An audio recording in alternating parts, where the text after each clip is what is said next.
Parler des programmes télé grâce à Thomas Hill. Bonjour Thomas, bienvenue. Bonjour Thomas. Comme Merci. chaque dimanche, vous arrivez avec votre plateau télé. Et quel programme au menu aujourd'hui? Samedi soir, j'avais envie de me payer une bonne tranche de rigolade. Alors j'ai regardé Patrick Sabatier.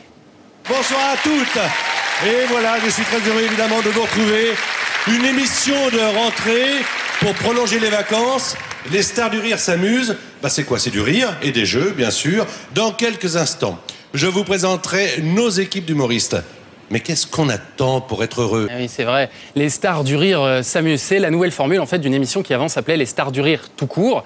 En fait, le concept avant, c'était que Patrick Sabatier recevait de très grandes stars dans des très grandes salles comme le Zénith, par exemple. On le voit sur ces images. Et là, du coup, comme ça marchait bien, on lui a demandé de le faire tous les mois maintenant. Sauf que forcément, il faut faire des économies. Donc, ils ont repris en fait le plateau de Stars en question, une autre émission de Patrick Sabatier qui marchait pas très bien. Et ils l'ont un peu recyclé et puis ça donne les stars du rire. D'accord, et on arrête les zéniths. Voilà, on arrête les zéniths complètement et on fait toujours au même endroit. Et les stars?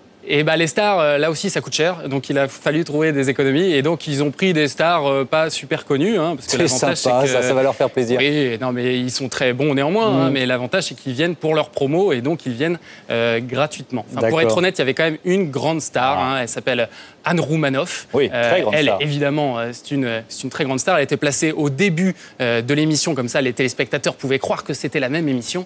Donc, c'est une grande star. Après, grande star du rire, ça peut se discuter. Hôpital Saint-Joseph, j'écoute. Un neurologue ou un neurologue? Vous avez mal ou à la tête ou à la dégounette? Moi, ça me fait rire. Donc, chacun ses goûts. Elle est très drôle, Anne Roumanoff. Il y avait aussi François-Xavier de Maison qui est, moi, je trouve très bon aussi. Bon, alors, quoi d'autre? Si je résume, on a donc un plateau moins cher, plus vraiment de stars, mais bon, il faut quand même combler 2 heures d'émission. C'est là qu'intervient la grande idée de cette nouvelle formule qui justifie à elle seule le mot s'amuse, qui a été rajouté au titre. C'est que maintenant, entre les sketchs, on va faire des jeux. C'est simple. On est là dans une confrontation extrêmement sympathique. Non. Dit comme ça, on n'a pas l'impression. Très conviviale. Non. Très familiale. On va gagner. Et on va faire des épreuves très sympas. Voilà, alors je sens que vous êtes déjà, Thomas, excité comme une bête à l'idée de savoir qu'est-ce que c'est que ces jeux sympathiques et rigolos. Eh bien, voici le premier d'entre eux. Vous allez voir, c'est d'une originalité folle. On ne pouvait pas faire des jeux sans faire le traditionnel. On connaît tous ce jeu, ni oui, ni non.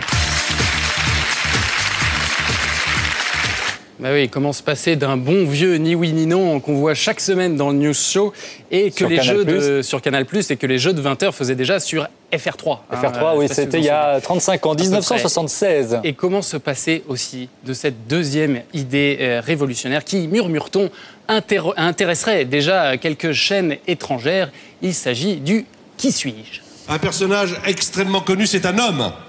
Johnny Hallyday. Ouais. C'est la poilade. Enfin, le jeu final de l'émission, celui qui va permettre de départager les deux équipes au bout du suspense. Attention, roulement de tambour, voici l'invité mystère. Invité mystère, est-ce que vous êtes Stéphane Bern? Oui. Venez nous rejoindre.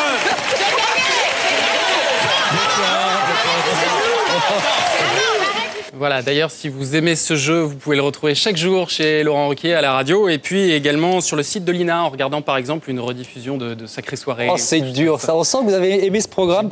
Plateau télé particulièrement poivré ce dimanche côté audience. Alors, 2,2 millions de téléspectateurs l'ont regardé, ce qui est beaucoup plus faible que d'habitude, puisqu'il faisait 5 millions à leur début.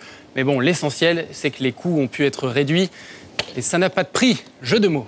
D'accord, on verra s'il change de formule pour la prochaine émission. Merci Thomas Hill, vous serez là aussi dimanche prochain. Vous avez vu l'image de Raphaël Nadal qui se tord de douleur en pleine conférence de presse. Il passe sous le bureau. Voilà, c'était à Flushing Meadows. C'est cette image que Denis Bertrand, sémiologue, prof de littérature française à Paris 8, a choisi cette semaine pour sa rubrique Denis décode les crampes de Nadal. Je suis sûr que vous ne les aviez pas vues comme ça.